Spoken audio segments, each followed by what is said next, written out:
अस्सलाम वालेकुम दोस्तों। कदीम मिस्र की तहजीब अपने जादुई अहरामों, देवताओं और ताकतवर फ़िरौनों के लिए मशहूर है। लेकिन क्या आप जानते हैं कि कुछ फ़िरौन अपनी ही बेटियों से शादी करते थे?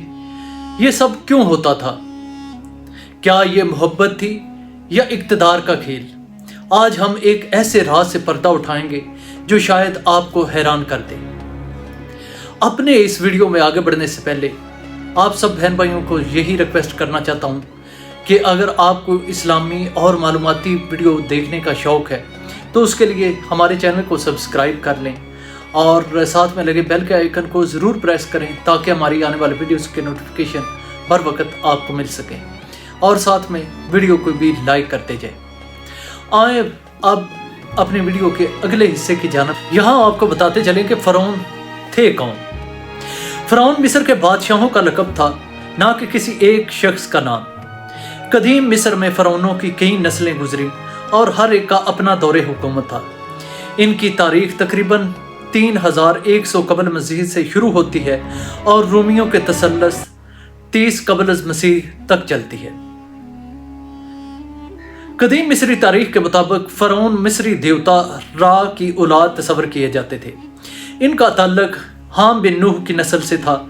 हाम हज़रत नूह अलैहिस्सलाम के बेटों में से एक थे जिनकी औलाद से कई अफ्रीकी और अरब नस्लें चली। हाम बिन नूह मिस्रियाम कदीम मिस्री कौम। बाज़ औक़ात रवायत के मुताबिक मिस्रियाम हज़रत नूह के बेटे हाम के बेटे थे जो मिस्र के पहले बादशाह बने। फ़िरौनों के अदवार में आने वाले मशहूर अंबिया कौन से थे? हज़रत यूसुफ अलैहिस्सलाम 1700 से 1800 कबल मसीह। हज़रत यूसुफ अलैहिस्सलाम मिस्र में ग़ुलाम के तौर पर पहुँचे और बाद में अजीज़ मिस्र बने। इस दौर का फ़िरौन निस्बतन नेक था और हज़रत यूसुफ अलैहिस्सलाम की दावत पर ईमान ले आया। हज़रत मूसा अलैहिस्सलाम जिनका दौर 1200 कबल मसीह से 1300 कबल मसीह तक है। हज़रत मूसा अलैहिस्सलाम का मुकाबला रामसेस दोम या मरनताह नामी फ़िरौन से हुआ। फ़िरौन ने अपनी खुदाई का दावा किया और बनी इसराइल पर जुल्म किया। हज़रत मूसा अलैहिस्सलाम ने बनी इसराइल को मिस्र से निकालने के लिए अल्लाह के हुक्म पर फ़िरौन को दावत दी, लेकिन वो इनकार करता रहा। आखिरकार फ़िरौन और इसका लश्कर बहर अमर रेड सी में गर्क हो गया। फ़िरौनों का अंजाम। कुरान और तारीख़ दोनों इस बात की तस्दीक करते हैं कि हज़रत मूसा अलैहिस्सलाम के दौर का फ़िरौन गर्क होकर मर गया और अल्लाह ने इसकी लाश को इबरत के लिए महफूज कर दिया, जो आज भी मिस्र के अजायब घर में मौजूद हैं। सबसे पहले तो इस बात पर रोशनी डालते हैं कि कदीम मिस्र में शाही निकाह की रवायात क्या थीं। कदीम मिस्र में फ़िरौन को एक आम इंसान नहीं बल्कि देवता का अवतार समझा जाता था।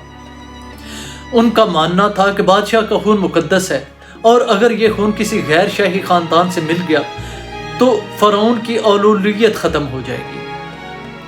इसलिए शाही ख़ानदान में ही शादियाँ की जाती, अक्सर बहनों, सुतेली बहनों और बाज़ औक़ात बेटियों से भी। अब इस हिस्से में हम बात करते हैं कि वो फ़िरौन कौन से थे जिन्होंने अपनी बेटियों से शादियाँ की। अखनातून। इसका दौर रहा है 1336 से लेकर 1353 कबल मसीह तक। अखनातून वो फ़िरौन था जिसने मिस्र में एक खुदा आतन की परश्तस मुतारफ़ करवाई, जबकि इससे पहले कई देवताओं की पूजा की जाती थी। इसके बारे में कहा जाता है कि इसने अपनी बेटी मकातातन या अनखसनपातन से शादी की। कुछ तारीख़ी माहिरीन के मुताबिक अखनातून ने ऐसा अपने मजहबी अकायद को तक़वियत देने और शाही खून को बरकरार रखने के लिए किया, लेकिन इसके इस फैसले ने मिस्री अवाम को नाराज़ कर दिया और इसके बाद इसकी इस्लाहात को ख़त्म कर दिया गया। रामसेस दोम। इसका दौर है 1213 कबल मसीह से 1259 कबल मसीह तक। यह मिस्र का एक अजीम फातेह था। रामसेस दोम कदीम मिस्र का सबसे कदीम, ताकतवर और तवील हुक्मरानी करने वाला फ़िरौन था जिसने 66 साल हुकूमत की। वो सिर्फ एक ताकतवर जंगजू ही नहीं था बल्कि 100 से ज्यादा बच्चों का बाप भी था। इसने अपनी बेटियों मिरतामन और बंत अफत से शादी की, लेकिन ये शादियां ज़्यादातर रस्मी थीं ताकि तख्त के जानशीनों पर कंट्रोल बरकरार रखा जा सके। रामसेस की मौत के बाद इसके जानशीन वही रवायत जारी ना रख सके और ये सिलसिला आहिस्ता आहिस्ता ख़त्म हो गया। तीसरे हिस्से में हम बात करते हैं शाही शादियों के नताइज और उनके नुकसानात के बारे में। क्योंकि ये शादियां करीबी रिश्तेदारों में होती थीं, इसके बायस जनियाती बीमारियां आम हो गईं। मिसाल के तौर पर फ़रौन तूतअनखामून जो अखनातून का बेटा था, वो पैदाइशी तौर पर कमज़ोर था और उसकी हड्डियां बहुत नाजुक थीं। माहिरीन का मानना है कि इसकी माँ और बाप आपस में बहन भाई थे, जिसकी वजह से वो मुख्तलिफ बीमारियों का शिकार हो गया। इस चौथे हिस्से में हम बात करते हैं कि आज के दौर में ये रवायत कैसी देखी जाती है। कदीम मिस्र में ये एक आम रवायत थी, लेकिन आज के दौर में ये एक गैर इखलाकी और गैर कानूनी काम समझा जाता है। जदीद साइंस और जिन्यात ने यह साबित किया है कि करीबी रिश्तेदारों में शादियां करने से सेहत के मसाइल पैदा होते हैं और यही मसला शाही खानदानों में आम था। यह कहानी हमें क्या सिखाती है?